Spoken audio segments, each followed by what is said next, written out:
Happy 2026, ladies and gentlemen. We are back. TCH is back, slowly getting back, but you know, took a little time for the holidays. But if you've been following the Center Hubs page on Twitter, YouTube, each of our contributors, the analysis, the draft talk, the draft work has not stopped. If anything, it's heating up. So we're just kind of gonna ease ourselves back into doing some of these weekly shows, possibly more than ones actually each week. So be on the lookout. But yeah, I'm here today with our draft expert, the bannerman for all evals matter, right? That's my guy, Cam Hickey. That is not my title. We're workshopping it, you know what I'm saying? So But yeah, man, we here, man. Conference play and swing. I know, dude. I know. I don't know. I guess, yeah, it's kind of revelatory in a way, right? Kind of learning more about some of these guys. I don't want to necessarily say it's confirmation bias. You never really want, right, the results you see to necessarily say, oh, see, that's what it is. But I think you're definitely getting to learn more about what is possibly, I don't want to say real, but I think this is definitely part of these players' respective archetypes.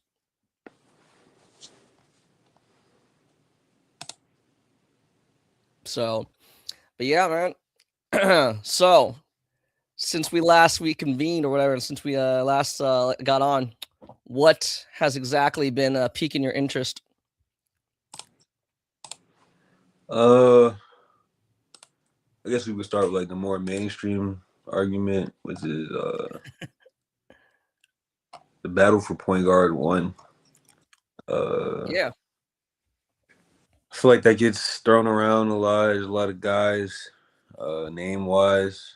You got Sturts, Flemings, Acuff, that's kind of in the lead right now. And then you throw Brown in there, who's supposed to be coming back. I think that's probably the top 4 in the mainstream. Then a lot of guys are trying to, build a case for Tyler Tanner at Vandy. So I think that's kind of a strong top 5 point guards right now. Then you definitely got to include LeBaron Philon. He gets a lot of mainstream love. I don't think he's the same level of prospect as those other 5. Yeah. And then even then, I think Acuff is probably closer to him. I kind of have Flemings, Tanner, and Sturts like a tier over Acuff and Philon, but I think Acuff is probably better than Philon too. So let's start there, right? I mean, obviously, I don't know. We're still calling DP a shooting guard, right? He's a shooting guard. He's a shooting guard. He's a tough one. I don't know. Even if he is a point guard, right? I think we're all agreeing that he's in a tier of his own. So the non-DP guards, I guess let's put it that way. Yeah, right. Right. I don't know. It seems like you're saying, I think on most mainstream, and mainstream being not just mainstream draft media, but I think fans, I want to say Kingston Flemings is kind of taking the lead as PG1. Would you agree? I mean, that's what you're seeing. I wouldn't say that. Okay. He does have some shot diet questions, and it's actually like last 2 games he just hasn't really done it for me PRA wise. But I definitely think he has to keep fighting Sturts and Brown off, and he probably he might have to fight off Acuff soon if he keeps it up.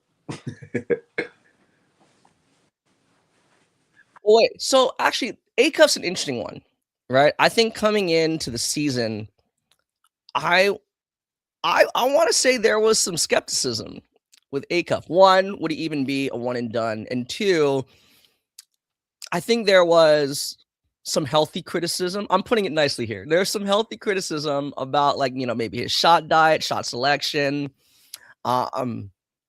how good of a shooter is he really? Like, was it like a hot shooting start?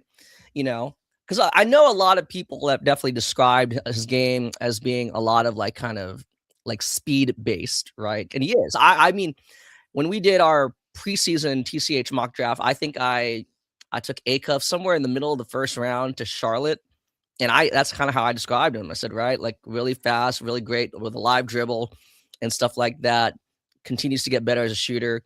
I mean, if anything, shooting has been one of his strengths, but it seems like there has been a lot of momentum for Acuff. And I kind of want to get your take there. Like, what are you seeing? Do you think this is sustainable? And his style of play, does it warrant really being kind of in those lottery discussions as a lead guard?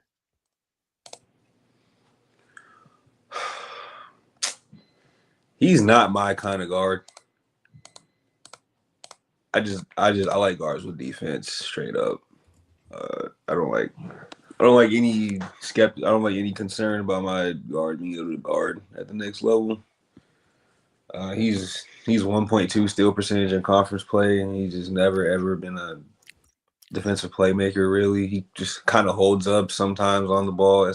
It's probably as far as it goes defensively, and he'll get a steal or two here and there with just some timing. And, he is like decent size for a guard, but there's nothing telling me he's not a negative defender in the NBA other than he just won't foul really. I don't. He's not my kind of guard. So off rip with the defense, I'm not the hugest fan. That makes sense, but he does capture you with the offense. So the passing, he doesn't really turn the ball over. High level, handle. I mean, he's arguably one of the better handles. And like as far as handle burst combo, he's one of the more impressive the young freshman guards in the past like 5 years. It's just a lot of those guys don't come out good enough. I think it's funny this year we actually have a good bit of freshman and sophomore options. Even guys that's like on the fringes, like fringe quote unquote, like a Corey and Chance Mallory, and even Cade Mingo when he was healthy. But as far as that tangent, yeah, I don't love Acuff as a prospect, as a future starting point guard, but I do love his game. Like he's a blast to watch. Like he's super fun. But as far as it being sustainable, you do wonder what is he at for the year from free throw? Hold on. Free throw, 79.5. Yes, he's at 80. He's at 80 for the year. Yeah, that's really good. It was like below 75, so you kind of able to hang on to that. But now that it's up to 80, it does feel sustainable with the 3PR, self creation. The offense and the scoring looks pretty sustainable, especially with his free throw rate jumping up against comp. He doesn't bring it at all, like rebounding or defense wise. And I just think that captures ceiling as a starting point guard nowadays. If you're not like 6'5", 6'6", but even then we still need some kind of rebounding. So he smells like a guy that definitely is going to dominate low leverage hoops. Just in my TED talk, but so he definitely could sneak into the lottery. That I wouldn't. He might not be in my lottery, like top 15 prospects, but he's definitely a lottery talent. I'm not gonna. I can't fight against that now, honestly. I mean, in this draft class, I don't know. One of the separators for the point guards has been their ability to play off ball. Right. And I know, right, that might seem a little counterintuitive because point guard, you want that guy with the ball in his hands. You want him being able to facilitate and orchestrate. the offense and everything like that. But I don't know. I just feel like, especially here in 2026, we're starting to see less heliocentric hoops, right? And I feel like some of the best offenses are the ones where even like your lead guard, they're able to cut and move and relocate off the ball. And whether that materializes in a shot or then again kind of facilitating or setting up the secondary action, it's huge. And I think that's kind of why I've been high on guys like Kingston Flemings and Darius Acuff. And I think that's to me where I've been trying to determine, is his off-ball shooting real and sustainable? Because right now, I mean, like, he is moving really nice. Like, he's coming off screens. You see him coming off pin downs and everything like that. Every now and then, Arkansas runs a little floppy action, especially when Malik Thomas is out there with him. I mean, that's a separator. I don't think all the point guards in this draft class, they don't currently have that in their bag. So I don't know. What do you think about that? Can you? I think Finn's trying to get up here.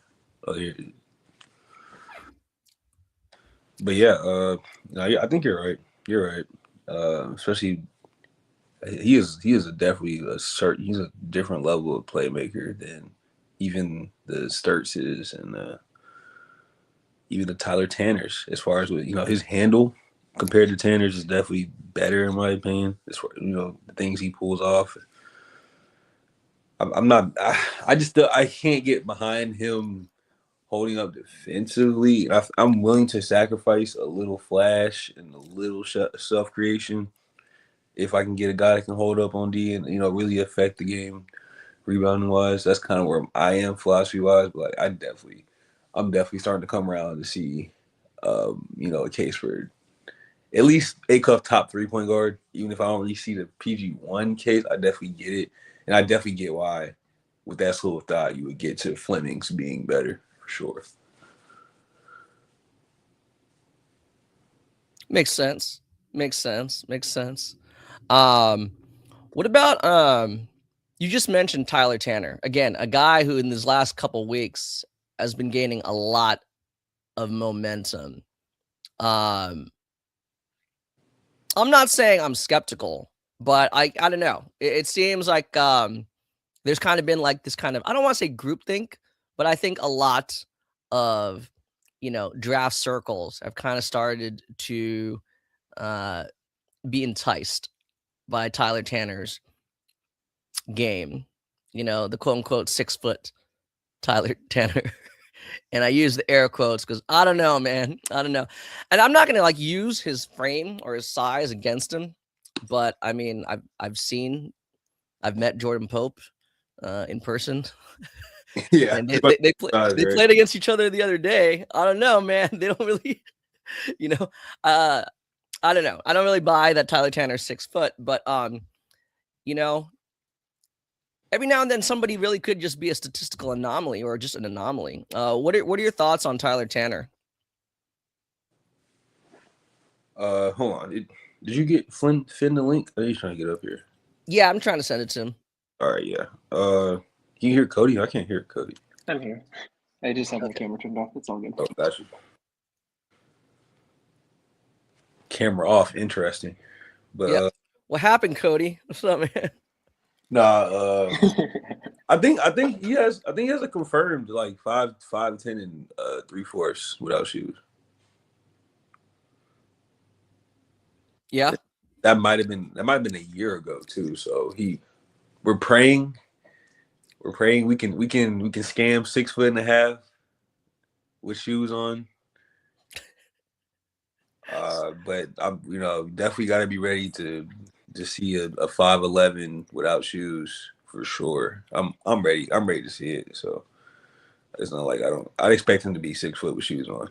So as it stands right now, what's the highest you have him right now? Like, is he a lottery? Is he a lottery talent for you? For sure. Okay. Yeah. If he is 5'11" or under, does that change? I mean, he would have. You mean like with shoes? Yeah. I mean, there's like almost zero chance he's 5'11" with shoes. But yeah, if he's 5'11" with shoes, he's getting faded for sure. Yeah. He's like that would just have to get faded. Like he probably wouldn't even be top 20. I mean, you're kind of in that Van Fleet gray area. I don't know. Yeah, he's super skinny. He's absolutely like if he's 5'10" without shoes, he's cooked, in my opinion. If he's 5'10" and a half, 5'10" 3/4, we can work with that. But like a whole inch, pretty much a whole inch shorter, we probably. Now it's getting even harder to justify some of these, anomaly, just skill set intersections that we're trying to bet on that he hits in order to stick in the league. Yeah, I mean, do you envision him as a lead guard, or what do you think he plays at the next level? If we're really talking about this as a potential lottery guy, do you think he elevates the ceiling of the team? Or what is he? Is he a roster stabilizer? Is he a lead guard? What do you perceive his role at the next level being? Yeah, it's not like a ceiling raising, like, all-star adjacent kind of, like point guard. I don't think he definitely is a starting point guard, I think, in my opinion, because I think the defense and the rebounding with, the high level scoring and playmaking, that's going to stick, and that's going to be able to start on a, middling team. But okay. And this might be a personal bias of mine, being that I don't really, like guards. I mean, it takes a while for them to develop. I'm being completely honest. You can have a rim running big rookie year come out and just, be a rim running big. The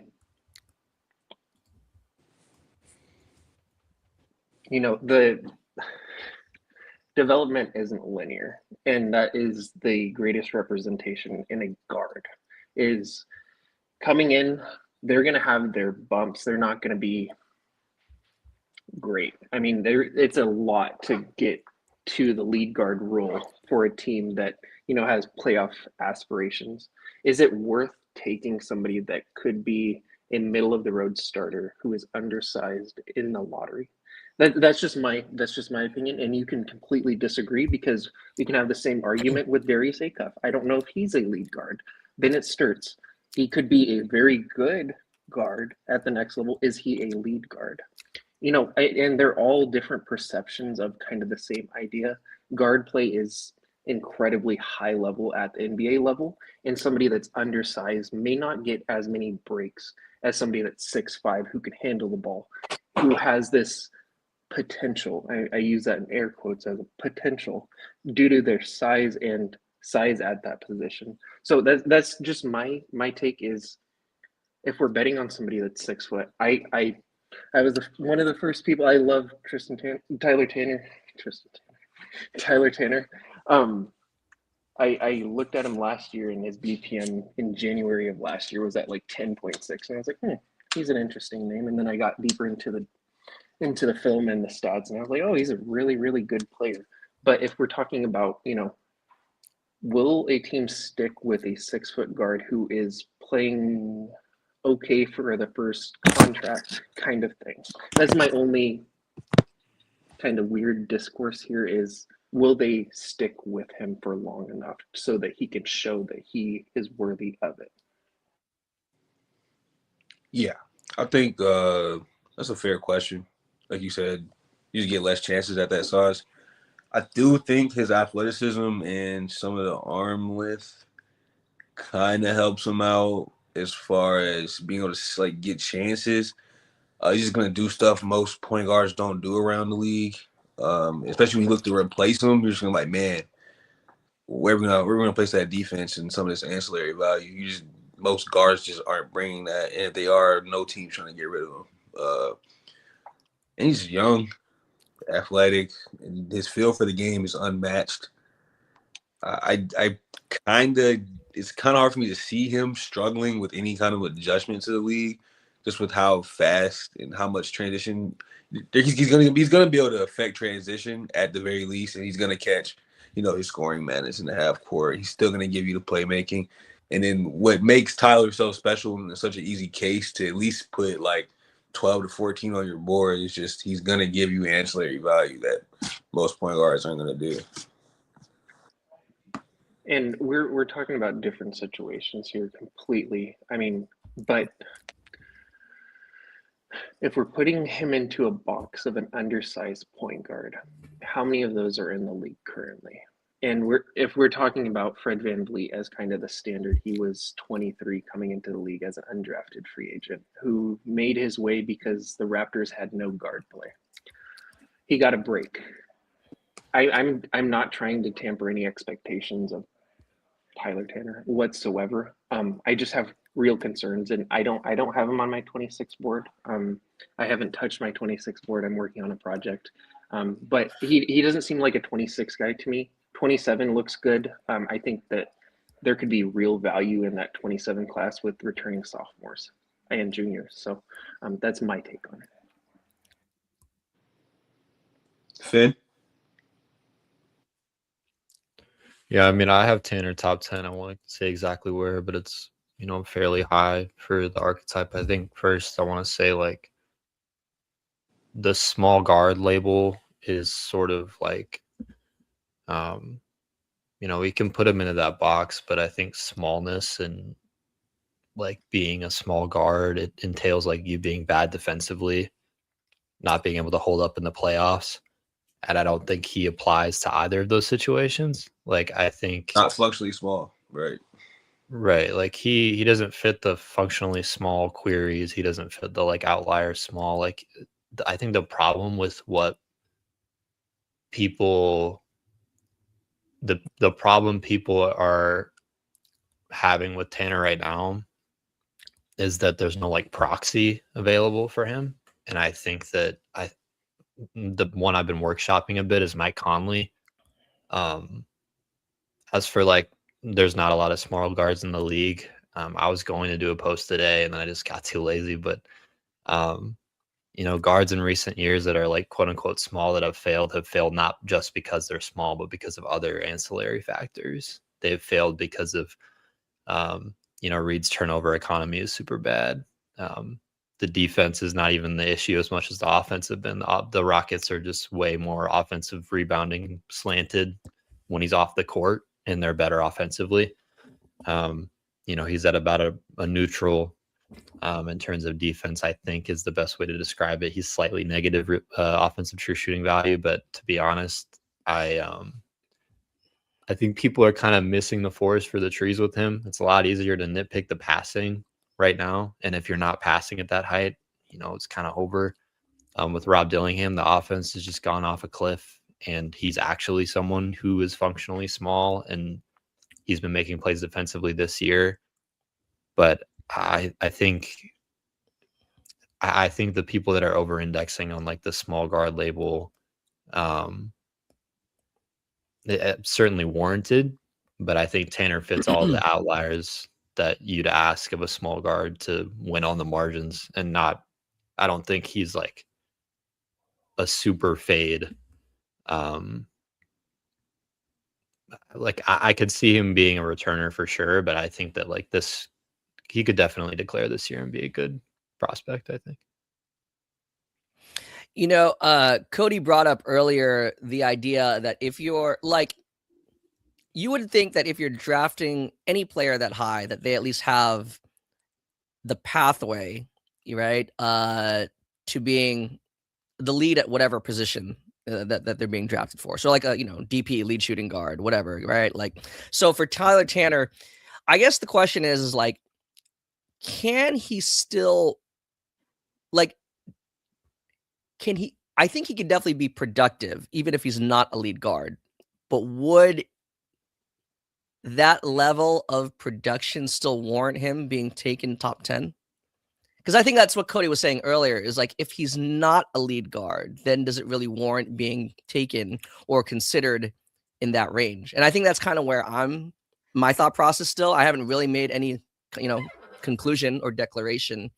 Because I'm with you. I think there are whether you want to call it concerns or like things to monitor I think it makes sense, but I'm with you. I don't think it's necessarily prohibiting him from being able to be effective, like a positive factor in any of those capacities. But what are your thoughts about that?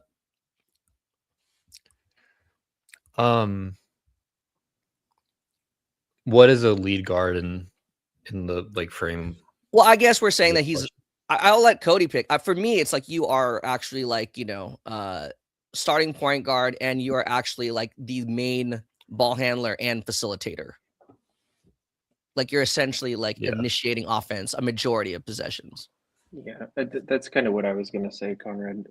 You're kind of hitting it on the spot. It's more so what I envision a lead guard as a table setter is somebody that will be able to orchestrate the offense and hold down the defense point of attack, and that's what I look for in a guard that I want to take in the lottery. And I'm not saying that he couldn't do that. I just have real concerns on the league and how ruthless the league actually is. If there isn't return on value and you take somebody that high, they're willing to cut ties with you. And that's my concern is I hope he gets a shot. I'm rooting for him. I want him to do the best he can do. I just have I do have concerns with taking him as a lead guard, and what does he do if he's not? That's what I'm really concerned about is what is the role he will serve as a 6-foot guard if he is not on ball, and is he really that good on ball? And the question this year is he's really good on ball, and that's great, but what does that look like scaled up? I mean, yeah, I think Mike Conley is the perfect proxy for this. I think, to me, a lead guard in the traditional sense is someone who limits turnovers, organizes the offense, as you said, contributes defensively. I mean, Tanner's in like the 99th percentile of every defensive analytic that we have access to. Like, I think the defense is, the questions are warranted. The length is obviously a problem. The height's a problem. Just being able to cover space. I agree with Wilco that could be an issue, but I think they'd just be asking too much. I think they're going to, have him guard the same type of players that Conley did, like lowest usage player on the other team, and then, can shift up and down, guard the guy at the point of the attack, or like, play out of the post a little bit, honestly, because people forget Mike Conley was drafted at 170 pounds, and he was never the shot blocker that Tanner was. And he had a 40-inch vertical, but functionally, I mean, he never used it. So, I mean, I think as for like the offensive thing too, there's certainly creation equity to an extent. I would rather have him playing off of like a high usage ball handler at this point. I don't think the handle, as Cam mentioned before I got in here, the handle isn't like elite. That's definitely my biggest concern with him. Like, what is he on the high end offensively? If he's not hitting the 80th percentile of his offense, what does that look like? That's certainly more scary than, whatever the defensive outcomes are, because we're aware of what happens if he's not good defensively. He's just out of the league. So I don't have to, there's certainly a ton of opportunity cost analysis to be had, but I think the turnover value and how good Vanderbilt has been on the court, he is certainly their best player, and the offensive, impact has been there to expect like some sort of lead guard projection. But I totally understand, having some concerns about the handle and what have you. Okay. And this is going to sound very, very dumb. I am sorry. And I'm sorry, Grizzlies fans. Is Mike Conley a lead guard? Or was he? Yeah, I think I'm honestly like, I have limited Mike Conley knowledge, but from what I perceive is you can exploit Mike Conley defensively very easy. And that's the concern. I will let you talk, Finn. I'm sorry. No, I've been talking since I've got in here. That's my bad. I think Mike Conley's a lead guard. I think him being able to, like, he's actually like one of the more solid switch defenders. I think the offense was more the issue in the playoffs. He was certainly like a well-known playoff dropper. And then as for like, is he a lead guard? You can't have that outlier impact on the turnover battle offensively, the same way that Tanner does. Like Tanner didn't turn the ball over for weeks last year. Like when you like mentioned checking the VPM, like that's he just does this, you know. So I mean, the creation is certainly, those questions are certainly warranted. The shooting, like he's shooting 86% from the line right now. Like the shooting projections just like through the ceiling. But you know, you can obviously have doubts about the sample size and things of that nature. But yeah, I think this is potentially a lead guard. And as Wilco mentioned, I think the biggest concerns are the weight. Obviously, the size, like what happens, he doesn't have any margins for error on either end. And the creation is just sort of questionable. But I'm very high on Tanner right now, even with all those questions. Love it. Wilco, thoughts? Yeah, just kind of hopping in, so I kind of, caught the back end and then a little bit of the start of the discussion as well. I mean, yeah, I like Tanner. I think for me, I do think that he should capitalize on not just the buzz that he has, but really the season that he's having. I mean, he's having a really strong season, like just objectively, I think. Um, but even just beyond that, I'm always sort of a proponent of when guys have the buzz, even if it's just, within a few general managers or within a few front offices where they could be considered, a top 20 or a lottery pick or whatever the case may be. I think they should just, go for it and declare for the draft. I mean, and stay in the draft. With Tanner, I mean, yeah, I touched on it a little bit when I was leaving, or comments rather, but I think, yeah, the margin on both ends for him is pretty slim, I would say. I think, yeah, going back to what I said about his weight, I'm probably a little bit more worried about that on offense, I would say, and how functional that ends up being on that end. I sort of think that even though there are, a lot of areas in the game that he plays, bigger than his size, because he's what, I think 5'11" without shoes or right about 6 feet with shoes. Um, I think my main concern is like, all right, once he's facing bigger size and, most of all, more consistent strength, is like, can he still get to his spots? Is he still going to be able to create advantages as consistently? Or, is the way that he plays going to have to, I guess, drastically shift in some direction? Um, Other than that, I think on defense, my main concern is, well, I think that he can carry out the scheme for sure. But other than that, it's, well, he's almost always, I think, going to be paired up against someone who is, a few inches taller than him.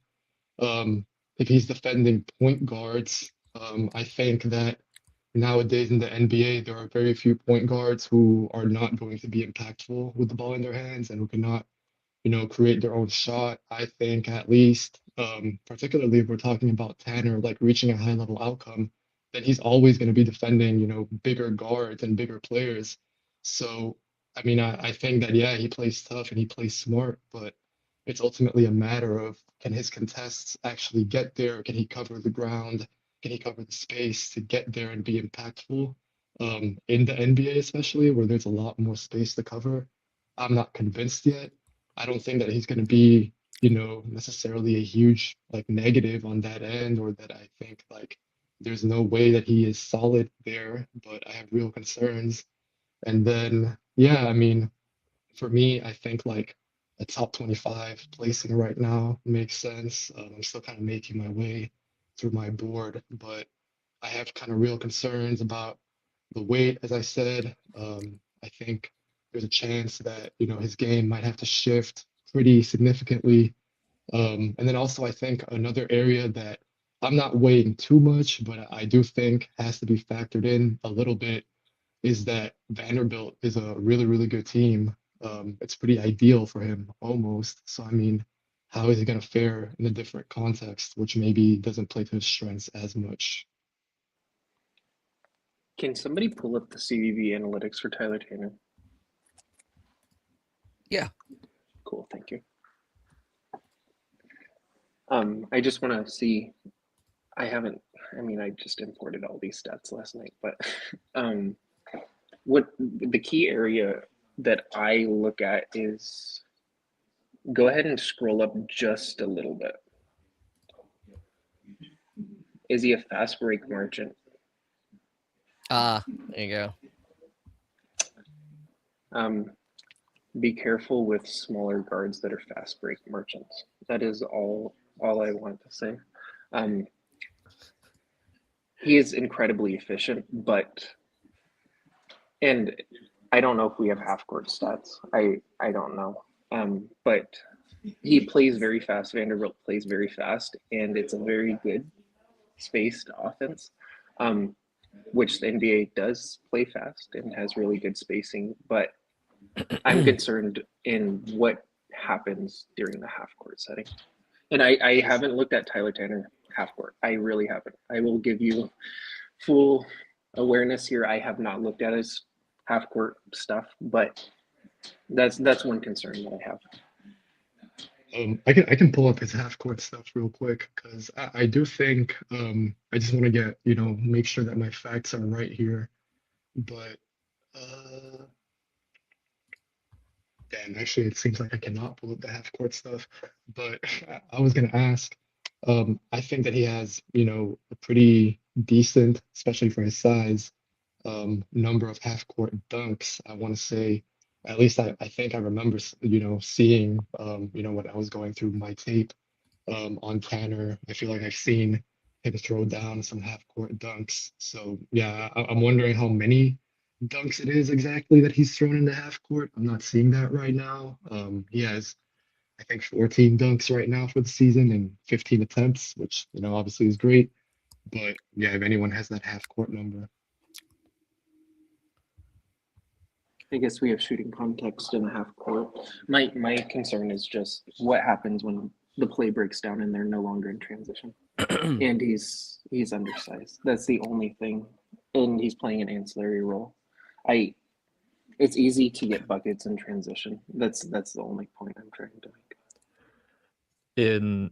According to Hoop Explorer, Vanderbilt is 100th percentile in the country in points per possession in transition when Tanner is on, and when he's off, they're 1.2 points per possession, which is 43.6, the 44th percentile in the country. So like, that's certainly a question. But even having said that, their rim frequency goes up in the half court when he plays. Their pick and roll frequency goes up in the half court when he plays. Like, that was something I was looking at because Cody's right. Like that's a big red flag for small guards if they're playing, in a fast-paced offense. But I think it's less that Tanner is a Vanderbilt merchant, and it's more that we're dealing with one of the highest field players ever. Like 3-to-1 assist to turnover ratio on his career with great assist volume, incredibly low foul, high feel. He fits all of the prerequisites for what I look for. And then just when you watch the tape, he's not necessarily doing the anticipatory throwing passes off the live dribble that you'd expect, but he's definitely putting people in their spots, a la Halliburton, a la some of these other high feel archetypes. So I think man, that you could really go either way and you could go completely different directions with your eval, and I totally understand it. But so I'll ask you this then, real quick then, because I agree with a lot of what you're saying. Thinking about the draft now, right, and thinking about the NBA, how context dependent do you think he's going to be? Because I think for me, just overall, not just with Tanner and not just with guards, but really just with the draft in totality, I think one of the things that I value the most is just scalability. Across contexts. So obviously I value scalability in terms of skill, obviously, but I also it's okay, can you play in a system that's more fast paced? Can you play in a system that's more pick and roll oriented? Can you be the one who grabs and goes off of rebounds? Are you going to be the one who rim runs, that sort of thing? So with Tanner, for me, I do sort of feel as though of course every prospect and every player has their ideal context, but with him, maybe more than others, I do sort of think that I want him to play in a system that's super fast, I want him to be surrounded by guys who are, long and rangy and athletic and who, don't necessarily, I think, need a bunch of touches or a bunch of seconds on the ball, that sort of thing. So yeah, where are you at with that? So Vanderbilt last year played at the 64th fastest pace in the nation. This year they're at 44. Both like pretty high pace the past couple of years. Yeah. But they've had like a real lack of creation equity across the roster.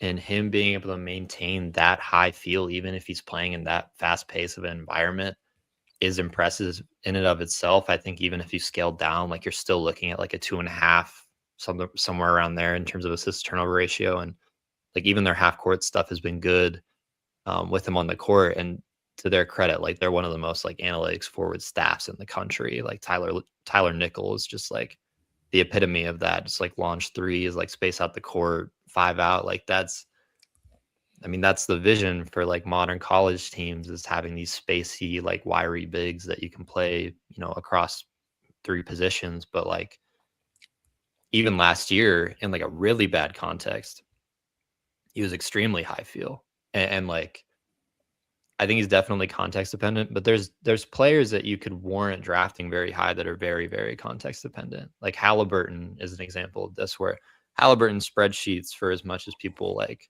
would assume he's like an analytics monster because he's like a great passer, a great shooter, they're kind of just like mid, to be honest. Like he's really questionable defensively, doesn't really operate much in the half court at all. I think he's definitely like Tanner's definitely context dependent is the point. But I wouldn't let that like obviously it's your eval, like do with that what you will. Like I agree with you that you should value versatility to an extent, but I think that like if you get him in the right context, and even if he's in like a poor-ish context, all the things that make him so cool now are probably going to make him cool like in the NBA. It would take like a really, really mediocre, like it would have been like Washington before they traded for Trey, would have been like the doomsday scenario, because they asked a lot of CJ defensively, and they're going to ask a lot of Trey defensively, just by virtue of like Sarr isn't really like the best like post matchup guy. He's like rangy, like plays out of his zone better than he plays man to man. Like I think like with the teams at where he's going to get picked, like man, if he's in Minnesota, if he's in Boston, if he's in one of these like really like fast paced, like operating a ton off the catch more so than like creating your own shot, like man, he could be, I think for projection's sake, like he'll be fine in a worse context, but like even in a great one for him, like the upside is definitely there, I think. I'm glad you used the word context, because I think that's part of like where I'm still in my eval is, I mean, make no mistake, right? I mean, every player, your level of success is dependent on your situation, upon your context. I guess this might sound weird saying, but like I've been trying to think, is Tyler Tanner a context dependent guy, right? Where basically like, does he have kind of little or a less effect if it's not an ideal context, right? For example, Wilco, I just said, right, in an ideal setting, you surround him with a lot of length, a lot of rangy wings and stuff like that. I don't disagree. But I mean, again, it goes back to what Cody was saying about, kind of like that window to prove yourself, where are you part of the rebuild or the build because you're part of what makes that NBA teams, like you amplify those strengths, or are they having to build around specifically Tanner's strengths to amplify his? And again, how many players really get that opportunity? How many of them really show it from like the get-go, right? We know guys like, Debansa, DP, right? Whoever drafts them, they're going to build to those guys' strengths. And I guess that's where I am with Tanner, because it's like, okay, if I'm putting him inside my top 10, I'd have to imagine that there is a certain, like, that front office would believe that he warrants that type of, I don't want to say like nurturing in the sense that they're babying him, right? But like, okay, right? This is the type of way we're going to build out the team. And I'm not quite there yet. I'm not saying I can't, but I think that's why like these lottery for me, I'm not quite there in the lottery, but I definitely understand like where you guys are coming from. Great points.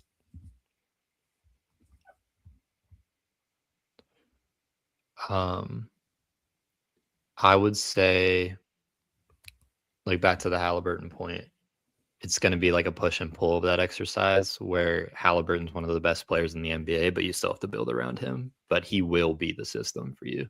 Like I think you can project Tanner when he's on the court will be like outlier offensive impact. He is like all-time low turnover percentage for this usage, and you are not even a questionable shooter shooting that well from the line. Like there has not been a bad NBA shooter that shot 86% from the line, I don't think. Especially on this 3-point volume, which like man, like he if he got that volume up, like he's even drawing fouls more as he gets in the conference play, which has been really cool. Like he's above 40 free throw rate, which is like a huge baseline for guards because it projects some sort of like half court utility. Yeah, I could think of like the couple of guys I've compared him to being like Conley, Van Vliet. Like Van Vliet's obviously like a worse one because Van Vliet was huge on draft day, but Yeah. they forced competent NBA offenses because of how little they turned over the ball and how good of passers they were. Love it. Go.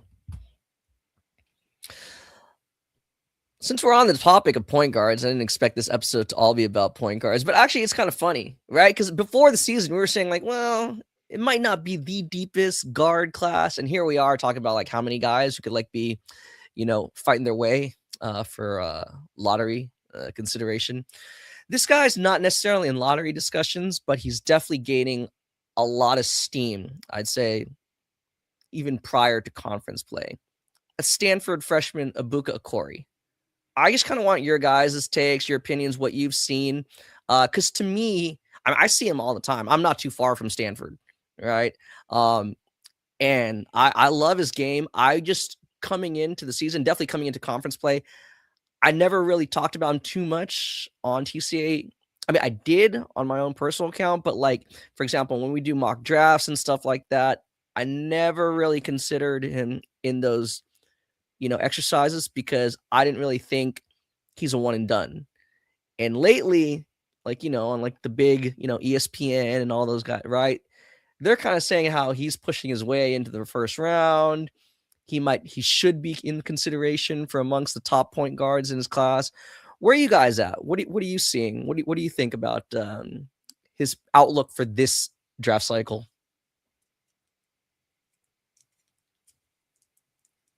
Yeah, I mean, I think. No, I'm sorry, guys. So I think, yeah, I mean, I really like him. I think, like his first step is really electric, and that's immediately what, kind of pops up to me. I think like he's kind of able to get into every gap and every seam, it seems like. I appreciate his handle as well. I think, he's got some really impressive moments, kind of maneuvering through traffic and getting low and kind of like changing speeds and almost like angles while he's, mid stride and things like that. Um, yeah, I mean, I really like him. I think the one area where maybe I'm not super high on him just yet, and I mean, I'll admit that, I'm still kind of making my way through his tape as well, but his passing has never really, stood out to me too much. I think that he can make some basic reads, and he's not, a bad passer or someone that I worry about necessarily, but I kind of wonder how much, I guess, vision and I guess, advantage creation that he truly has. And I'm sort of wondering whether that will kind of cap how much I end up liking him. Who are we talking about? Don't tell me we're still talking about Tyler Tanner. No, Oh, we're talking about Ibuka Okori. Oh, okay, cool. We're good. We're good. Wow. My bad. My bad. Nice assessment, man. Yeah.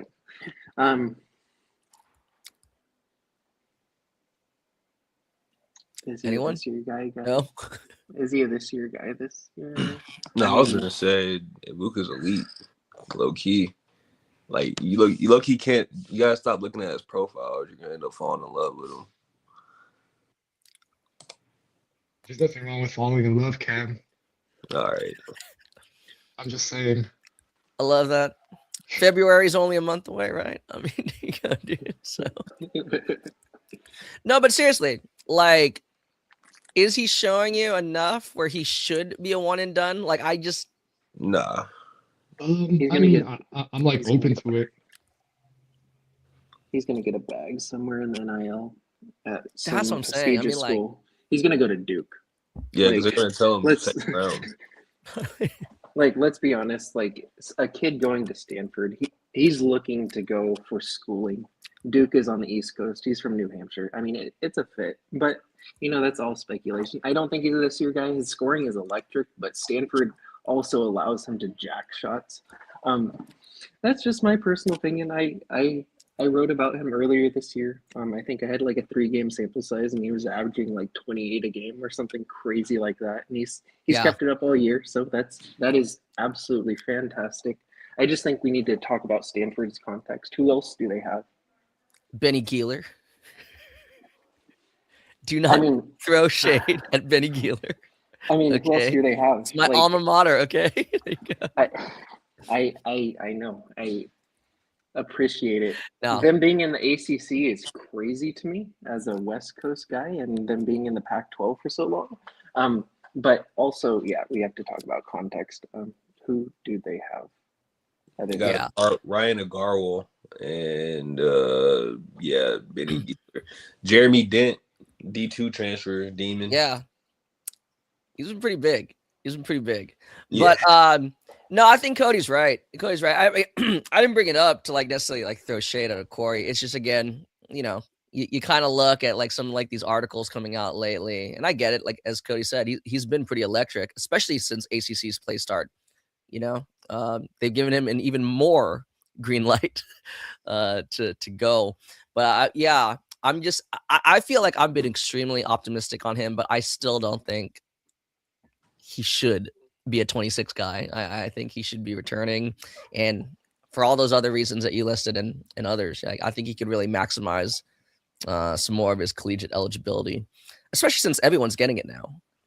Can we pull up a stat? Of course. Yeah. Sure. Yeah, because I mean, he's not gonna get. No one's gonna give him a first round promise. That's No. kind of what you need as a guard. You're gonna second round him. He's gonna get way more money than he would make in the second round. So Yeah. Exactly. And that's what I'm saying, man. Like, I don't know, especially if you're a freshman. Like, I don't know. Like, Cody and I were talking about this too. Like, what's the cutoff? I think at this point, like, if you're not guaranteed to be a top 20 pick, you should be going back, man. Like, 22. I've been saying it all cycle. There's 22 players that will be selected. That is the cut line for freshmen, in my opinion. And I can be wrong about that. That is perfect. But that is where I'm at. What's his usage? Plus 30. 30.5. Beautiful. with 6 turnover percentage. Oh, Like, the kid is so special. I mean, You look at his high school tape. I mean, I think he's better than whatever he's shooting right now. What is he? 32% from 3. I think he's better than that. I think that'll eventually kind of normalize, for what it's worth. I'm just saying. He's only like a career like 34 though. He's just like he's a shot creator.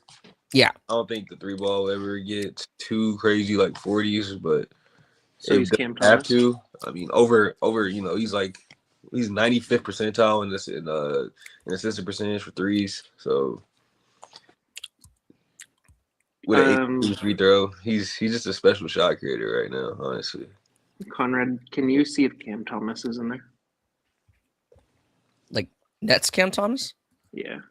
Yeah, sure. At LSU. Yeah. Let's see. There he is. Yep. Crazy. Same thing. 31.6% usage. Interesting. He actually took care of the ball, Cam. I mean, I mean, to be fair, he was shooting. He wasn't But, I passing, mean, so I mean, you know what I'm saying? What's the assist percentage? I can't see. Cam Thomas, Yeah. his year at LSU. That's kind of what I'm leaning towards. Is I know the context isn't great, but he can definitely score the ball. I will give him that. I'm just concerned about will the next team give him 30+%?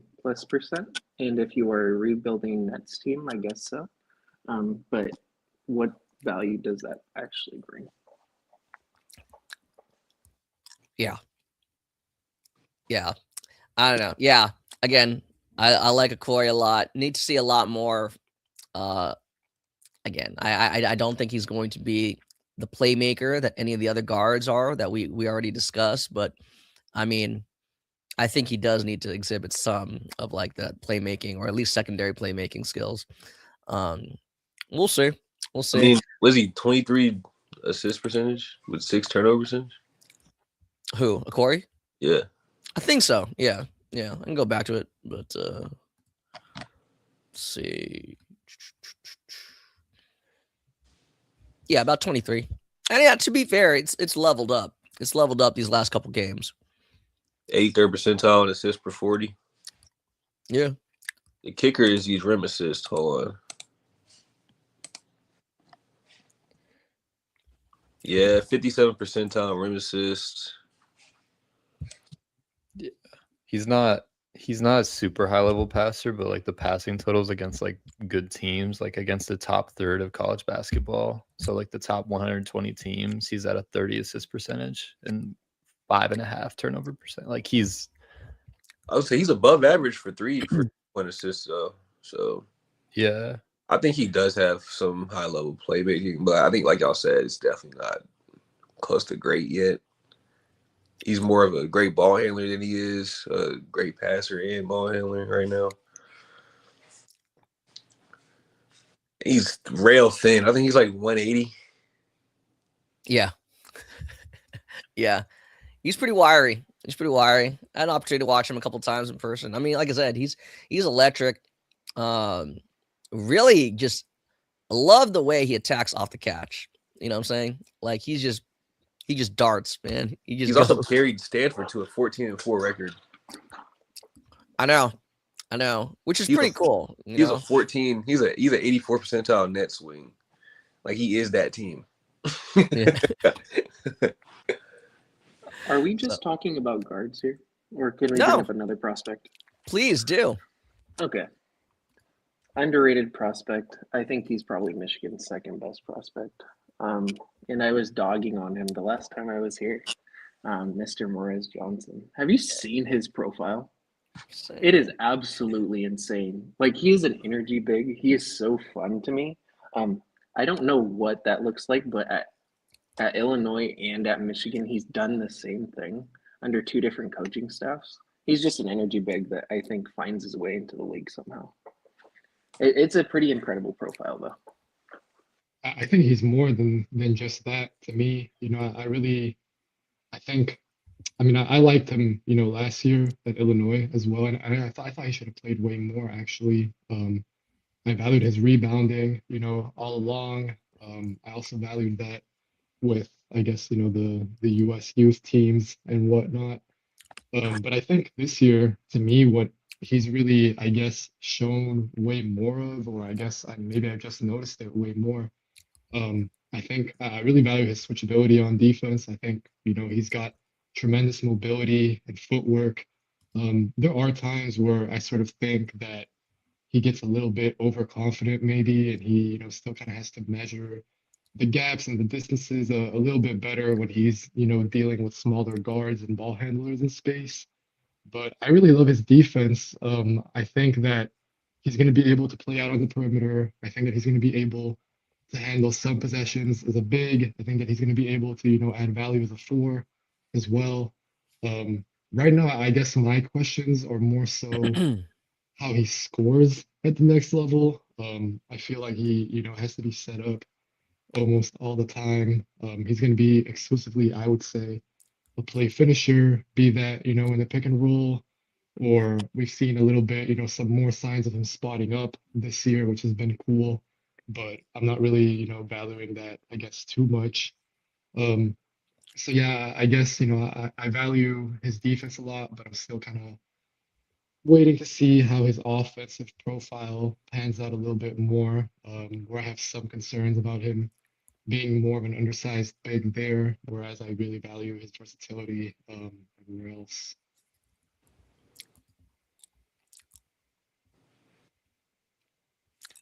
I'm like a huge fan. I've had him Lotto at points. I've even had him like close to the top 10 as well. Like he's really good. This was a really good shout. The free throw leap is insane. Like that, the difference in touch projection from last season to this season is just absurd. And of all the teams in the country to be worried about, like they're getting juiced a bit by context, Michigan's the one, but you can't really fake a touch leap. So, I mean, man, yeah, he's insane, like all across the board. The offensive rebounding, super high level, one of the best offensive rebounders in the country. And he plays in these funky lineups where, he's playing with Yaxel and Mara, and he's still individually just such a high level offensive rebounder. It's really impressive. And then even the feel, like I think he was like sub 0.5 assist to turnover last year. Like that was really bad. It's been much better this year. That may be more of a system thing, but the defense is still incredible. The foul drawing has been good. I think he's a really good cutter. And then just the physicals, man. Like he passes every BMI threshold, 6'9", 250 with a 7'2" wingspan reported. Like he can really play up and down the positional spectrum, and he is still like also kind of young for a sophomore.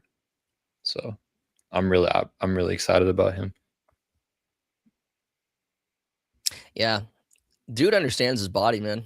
I mean, I think like probably at the combine, I'm assuming he's going to be somewhere between 7'3", 7'4" wingspan, and he's not awkward. And I think that's largely a reason as to why he's so efficient in or around the paint.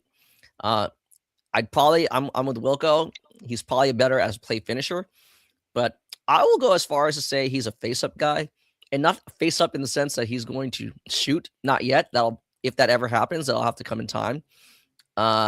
Maybe there's some optimism again with his improvement with his free throw shooting, but he really just has, again, great footwork, great balance, really good proprioception, right? That's why I think he's drawing so many of these free throws, and it's only getting better as conference play has started, because as Finn was saying, right, all these different lineups where he could be playing like a weird kind of on the wing, not really, like a fake wing, but still, or he's essentially like their center. Again, his ability to just play through contact is why I don't have as much pause about him to play against bigger opposing front courts moving forward. So yeah, I mean, he's been like around my top 20, I think, this entire draft cycle. I'd imagine he's gonna remain there, if not move up. But yeah, I think there's a lot of upside. I think definitely you can't understate his motor, but I think he's more than just a hustle guy. Yeah, I fell in love with his free throw leap and that length. He definitely captured me. He's about top 20 for me too. Like Wilco said though, how translatable is the scoring process really? If all we got is touch and some grift, because he does spook me sometimes of like under the rim. Just as far as like I don't is that gonna be there in the NBA? Is him playing the 4? Or is he like everybody says, he undersized 5? So the lineup versatility with him is definitely in a question. But I think when you have touch and length and you're able to physically, be ready day one, that warrants a first round pick at that age. You just kind of figure out a lineup for him. Yeah, I'm with you. Can I throw out a guy that I'm curious to Please. get you guys' take on? And I might have brought him up on one of our earlier happy hours, but I feel like he's, probably taking another leap, or I guess I've seen a lot more people talk about him. Amari Allen from Alabama, right Okay. now, for me, probably around top 20, top 25 at this stage. What do you guys make of him? I think really value his feel as a wing, really value his positional size, value his rebounding. I think that he'll be able to shoot. I want to see, his usage kind of tick up a little bit more, and I do think that I just want to see him, score at a higher level still a tiny bit. But just in general, I mean, I've been pretty impressed by his season. I do think like there could be a case for him to return to college, but so far, I think he's looking like a top 25 guy for my next board.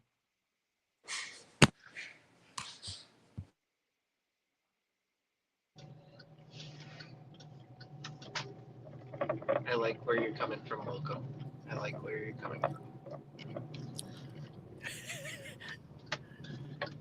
He was my guy. I did an article in September, I think, just calling out. It was based off of kind of the game theory podcast, and there's always one guy that's outside of the top 40 in RCSI rankings that kind of emerges as that top guy that somehow finds his way into the lottery, or outplays his expectations. And I mean, we have two of them kind of sitting there.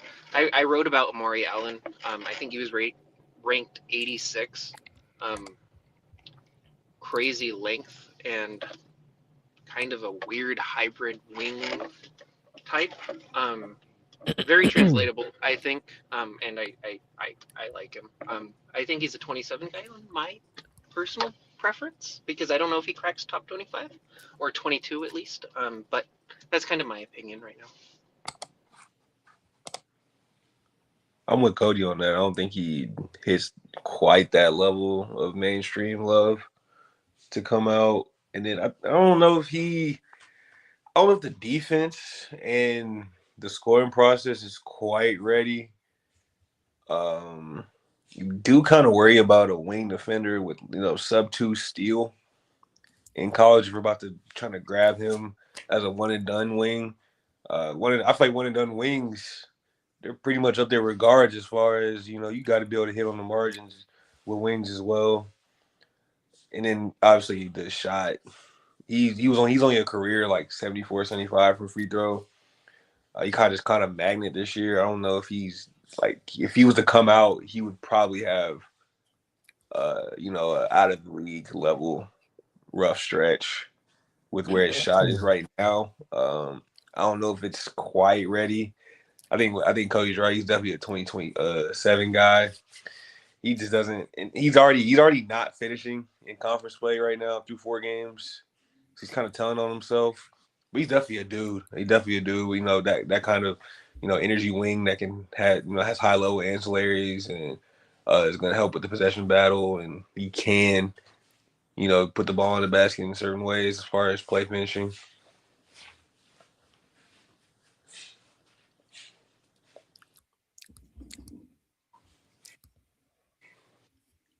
Is that it? No one else likes Amari Allen bet? Yeah, I mean, I'm with both you guys. He's I definitely like what he's shown so far, but I think he's a 2027 guy at the earliest. I definitely think he's a very focused defender. I don't think he's a particularly disciplined defender. I'd like to think that with more time, and repetition, that'll get better. Because I don't think he necessarily goes rogue. He doesn't deviate. I think he handles switches pretty well. Screen navigation's not too bad. But again, the stocks and everything, it's not quite there. You could definitely see him trying to, I don't want to say gamble. But again, it's just kind of like, taking some bad angles here and there. It's kind of picking up some of these unnecessary fouls. So I think, yeah, those are kind of the things that if he had all that cleaned up, maybe I'd say there's some consideration. But yeah, I think there's still a lot of polishing up that he needs pretty much on both ends. Yeah, I mean, he's 5 dunks on the season, 56 at the rim. It's, it's heavily self-created, but still 56 at the rim and 5 dunks with no mid-range counters. Like, come on, that's a fade, man. Yeah, the finishing's my main concern for sure. Like if that kind of improves, I think he'll be a surefire one and done. But otherwise, I mean, yeah, I share some of your concerns. Nice. Nice. Before we close up shop, this is kind of a fun segment. Anybody else? Some guys that maybe have not been discussed enough, some guys that should be discussed here. Wilco? Nobody? Really? No one coming to mind off the top of my head. Well, I got one, but he's very mainstream. So Go for it.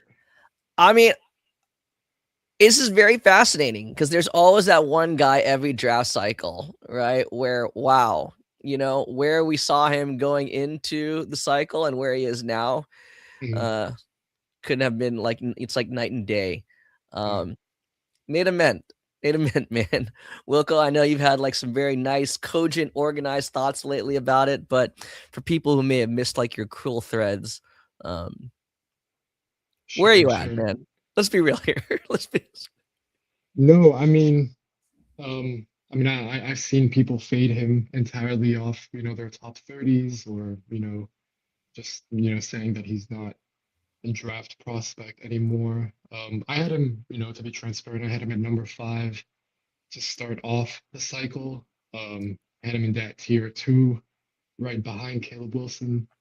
I think, what's disappointed me the most is that I had him build a real dribble pass shoot prospect, and I don't think that he's shown really any of those abilities for the most part.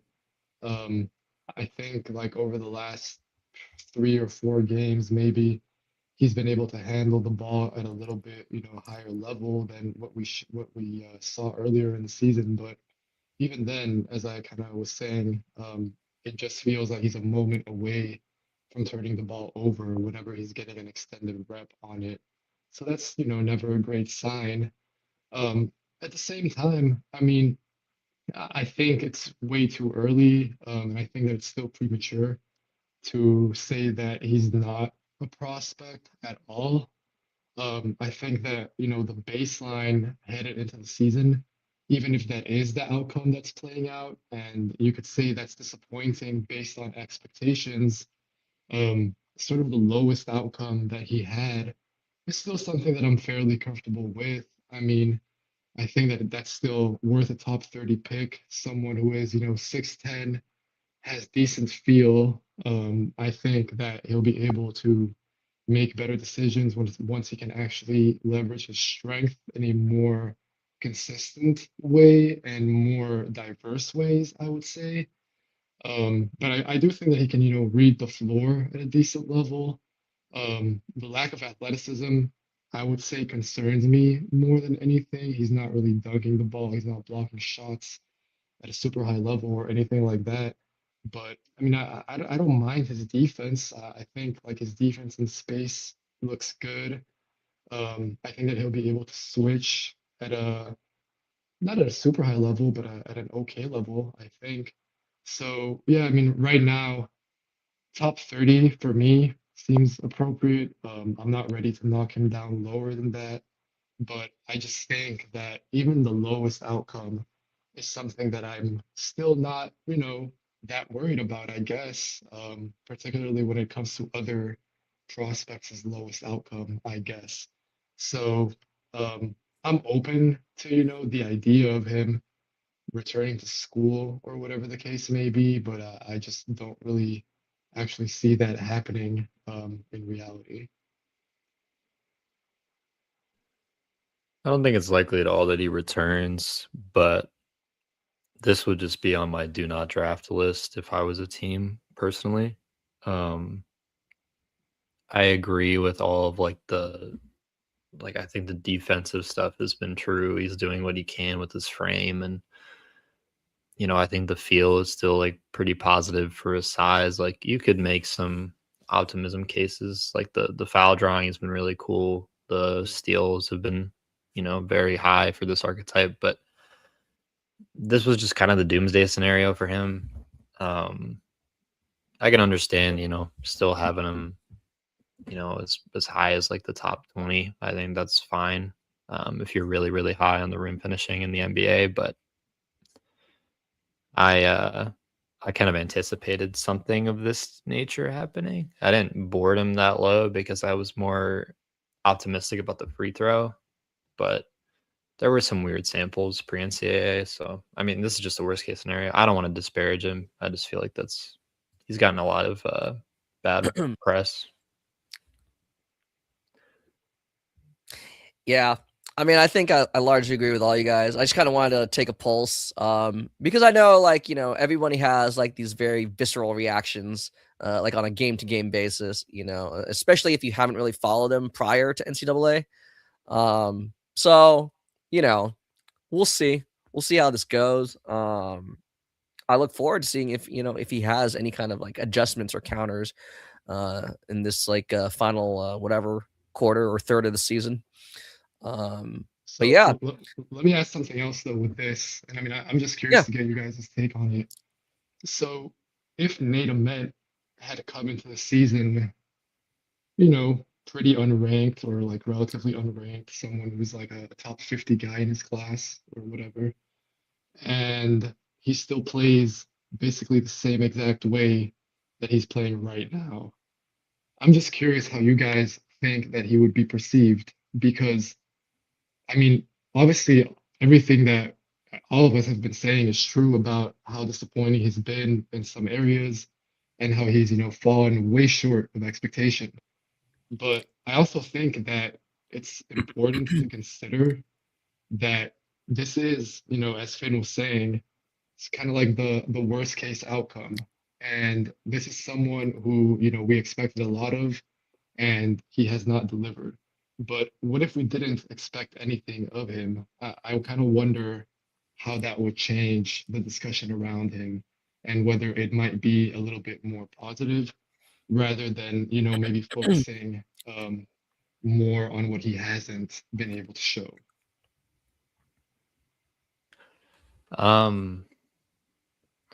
I feel like I don't want to say anything too negative. He would not be drafted in the first round, I don't think. If it was just like this year's production. I think, but we have access to priors. So like we know it could be better than this, which is why like it's still okay to be, somewhat in. But I think if we didn't have like that long standing sample of production that was like very, very good at the high school level, you'd be in like the gimmick like Baba Miller discussion. Like it would be like toolsy wing with some perimeter skills that really pop. But I think the shooting efficiency has to be better than this. There's no way this is real. Like I just can't believe it after that high school sample. Yeah, I mean, I largely, excuse me, I largely agree with Finn. I think that if we didn't have any of these expectations coming into the season, like you knew very minimal of him, like he's coming in as a, maybe not a highly, decorated or well-known prospect, there probably would be no discourse because we wouldn't really be talking about him. Like we wouldn't really have any serious consideration of him being a first-round prospect, let alone a lottery pick. But that's the thing, right? We did come in with those kind of, I don't necessarily say, I think some people had those expectations, but at least he should be like, we came in with those expectations that he should be in those discussions. He should be in consideration for being drafted that high. And I think that's the thing, right? We're having this discourse because we're trying to determine really why is it not clicking, right? I don't think we'd be putting in that much effort if we didn't have those expectations, right? Coming into the season, because I would just simply say he's not a one and done, and I would revisit him next year, and see if he's made any substantial improvements. I will say, Conrad, though, like, I'll push back on saying that he wouldn't be talked about. I do think, I mean, I will say there's an element to that, especially, if he came into the season, as a guy who was completely unranked. Like, yeah, I guess people wouldn't really Yeah. be talking about him. But I think that with his current production, I think that he would still be talked about even if he was, a lot less, I don't even know what you would say, like highly touted, I guess, coming into the cycle. Because I'm looking at his BART page right now. And I mean, you can obviously kind of like cherry pick things, but if I'm looking at some baseline kind of indicators here, so, he has pretty high usage, 28.3 usage, um, decent rebounding, at least defensive rebounding, and an 18% defensive rebounding.